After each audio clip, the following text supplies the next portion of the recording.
Hi, I'm Davina, and I'm recovering from complex post-traumatic stress disorder and narcissistic abuse. And today I would like to share with you what I know about how parents emotionally abuse their children. And yeah, it's really been a blessing being a nanny and seeing these things because it's really helped with my healing. So I hope this is helpful for you.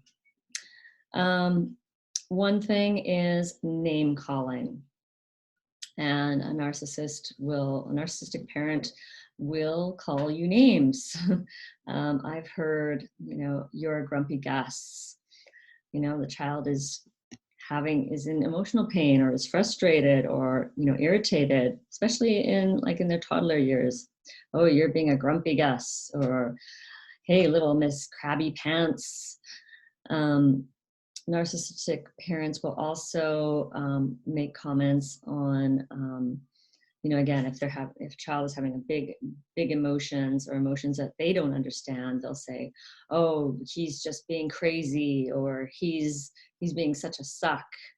Um, they really they really don't understand, nor do they really want to understand their children's emotions. I've also heard, "You're a funny one," you know. The child is just being themselves, and little children love to be silly, and they love to explore and find out what their bodies can do and their voices can do, and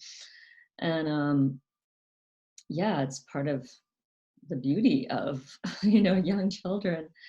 But narcissistic parents, again, they don't want to see that as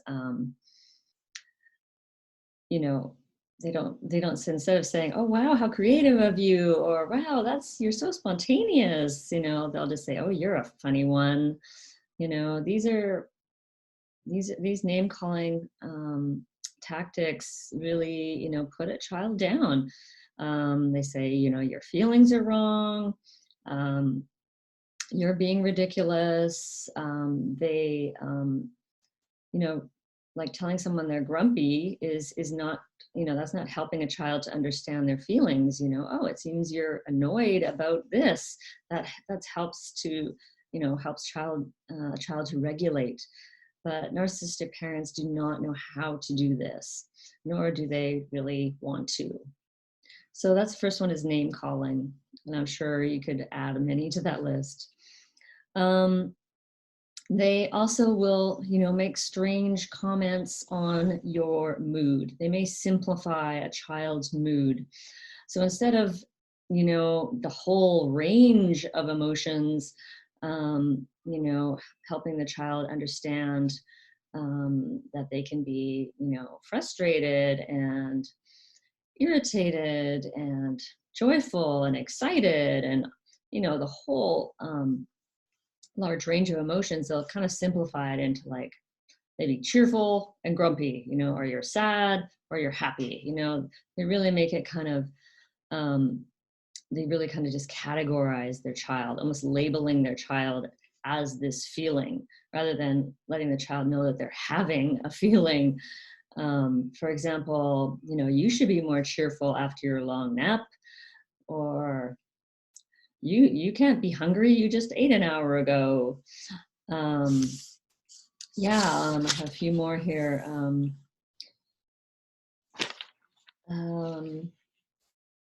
yeah, comments on, "Oh, like, you're crying hysterically. She was crying hysterically." Well, that's not, hysterical means kind of crazy or neurotic. If a child is crying, it's because they're in emotional pain and they need help. They need help to work through those feelings. Um, they might just say, "Oh, you're in a good mood," or "You're in a bad mood," um, or "You seem cheerful, you seem grumpy." So there's a lot of just kind of minimizing feelings or oversimplifying feelings, um, you know, not really, like, just not really taking a look at the child as a human being who has very complex emotions going on daily, especially when they're, when they're toddlers, when they're really young, a lot of things are going on, and they need that a parent that parent who is going to be attuned, who's going to be able to validate and empathize and really be with them and hold space for those feelings. Narcissists just do not have that capacity. So that was my second one. A little bit, my notes here. Third one is invalidation. I'm sure you've heard this, kind of a form of gaslighting, where, a parent will say, that's an overreaction, or why are you making such a big deal of it? You're being unreasonable. When of course, usually it's the parent who's being unreasonable. So it's also a form of projection. Again, like overreacting. They're the one that's overreacting to their child. It's not the child that's overreacting. And of course the classic, you're being too sensitive, or even if they just say that you're sensitive, but they don't mean it in a nice way. They don't mean it in a complimentary, like it's a gift, like it's a great quality. They're like, oh, you're sensitive, like you're kind of wimpy, or weak, or just you cry easily, right? That's not what highly sensitive is. But of course, narcissistic parents just don't get it at all. So that's invalidation. Another one is just shaming and intolerance of children's feelings. So they do not want to deal with your feelings. So they will shame, dismiss, deny, whatever is coming up for the child. They may say things like, why are you screaming? Why are you screaming like a banshee? That's not helping me at all. Instead of going to the child and saying, seems like you're really upset about something. How can I help you? Or it seems like you're really angry because you just dropped your doll in the mud. What can we do? They will just, they just can't tolerate a child screaming, a child's crying, a child showing any kind of, real kind of frustration or real upset. And on the other hand, they also can't tolerate a child's expression of real joy and excitement and enthusiasm. That too is like put down, why are you so hyper? Calm down. And yeah, so it's like you cannot even win when you're a child, because you're being put down because you're showing some anger, some sadness, or you're being put down because you're showing joy and enthusiasm. So it seems like nothing is acceptable, and really nothing is acceptable to the narcissist. Yeah, no matter what you do or how you feel, they'll categorize that as being wrong, right? They'll want to, like, you shouldn't be that way. What's wrong with you? That's the kind of message that they send you with these kind of comments. Another way that they can shame a child is by telling them that they're not acting like a big girl or boy. Well, if you were a big girl, you would be doing this, or good. They also use the terms good and bad girl, like, you're, or they even just imply it, that, that a boy is being bad because he's doing something. You're throwing that on the floor. You shouldn't be throwing that on the floor. Yeah, so a real attitude of just, what's wrong with you? What's your problem? Throwing out that kind of energy at the child. Really, it's just a horrible thing for a child to go through that. And yeah, so yeah, just that's the shaming and intolerance of feelings. They will also blame children, so it's never, oh, what can I do to better meet my child's needs? It's, the child is the bad one. The child is the troublemaker. The child is the problem. So, for example, oh, she wouldn't sleep last night. I just, she was just not sleeping, and I couldn't sleep either. It was so annoying. Or he was giving me such a hard time last night. Or even just calling a child challenging or difficult. Like, oh, my child is challenging. She's got difficulties and she has behavioral issues, instead of thinking, how do I need to change, or what do I need to do to, again, better meet my child's needs? Because that's what it's all about, is meeting a child's needs. And so, yeah, blaming is another one.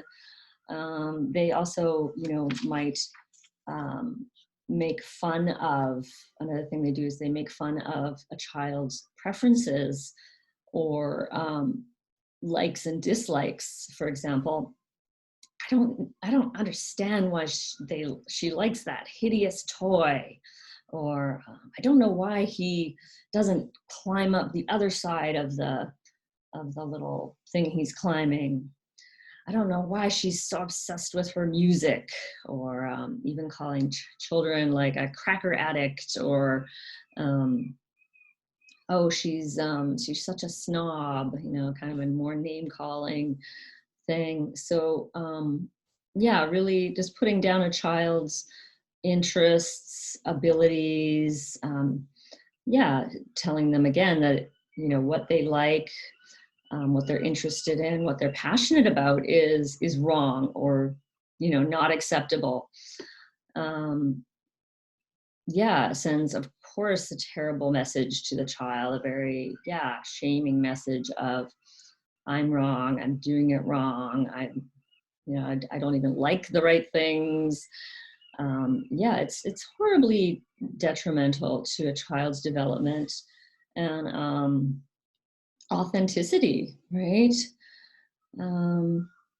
Yeah, and let's see, the other one is the kind of hurry up mode. Narcissistic parents don't want to operate at a child's level. They don't want to, they don't really empathize with the child. They can't see it from the child's point of view. And so they expect their child to be, an adult, really, like to behave like an adult. Like they'll expect their child, for example, to be, ready and out the door in like 10 minutes. And it's not even a realistic expectation. And some children, need more time in transitions. Transitions are a huge thing for young kids, especially. But even I think as children get older, highly sensitive people aren't, are not incompetent because they have trouble going through transitions. They have trouble going through transitions, not even trouble, but they have sensitivity going through transitions because they feel and think so deeply about everything. So this is not this is not something to be ashamed of. It's a wonderful thing to be able to feel so deeply and to have such that rich inner world. And really, they just need the spaciousness and the time to move through those transitions. But a narcissistic parent will always be like, come on, hurry up, let's go. What's your problem? Again, making that child feel that they're not good enough, that they're not moving fast enough. And maybe that transition is a really difficult thing for them, So yeah, that's another way that narcissistic parents emotionally abuse their child, emotionally and verbally abusive to their children. So I'll just go over those one more time, kind of briefly here. Hopefully I'll remember all the ones I mentioned. There's the name calling. There's the kind of simplistic comments on mood. There's invalidation. There's shaming. intolerance of any, big emotions, or just intolerance of emotions that they don't like. There's blaming the child, and there's putting down their interests, their passions. There's hurrying the child. So these are all ways that, that the narcissistic parent abuses their children and really messes them up. And highly sensitive people, of course, are just an easy target, because instead of the parent going, okay, how can I help my child? How can I, wow, my child seems to need some extra time going to bed. How can I help her with that? Maybe she needs more wind down time. Instead of blaming the child and why can't you get to sleep faster? So it's all these kind of things, and these things might seem, now that I've put it all into a video, of course it's big. It's little comments, but they add up, and it's just like, if you're experiencing these things day after day as a child, it's the cumulative effect of, hearing these comments and just taking in that energy from your parents of, of course a child is going to start thinking, what's wrong with me? Am I a problem? What am I doing wrong? And then just, being filled with shame and self-doubt and guilt and fear, always wondering like what they can do to get it right, to try and please this narcissistic parent. But again, as I said, they can never win. A child can never win with a narcissistic parent. So I think that's mostly what I wanted to share with you today. And I really hope that it helped you in some way or gave you some sort of insight. And I am Davina Shemaya at Boldness Blooming, wishing you many, many blessings on your journey and happy holidays, or at least somewhat peaceful holidays. Thank you for watching.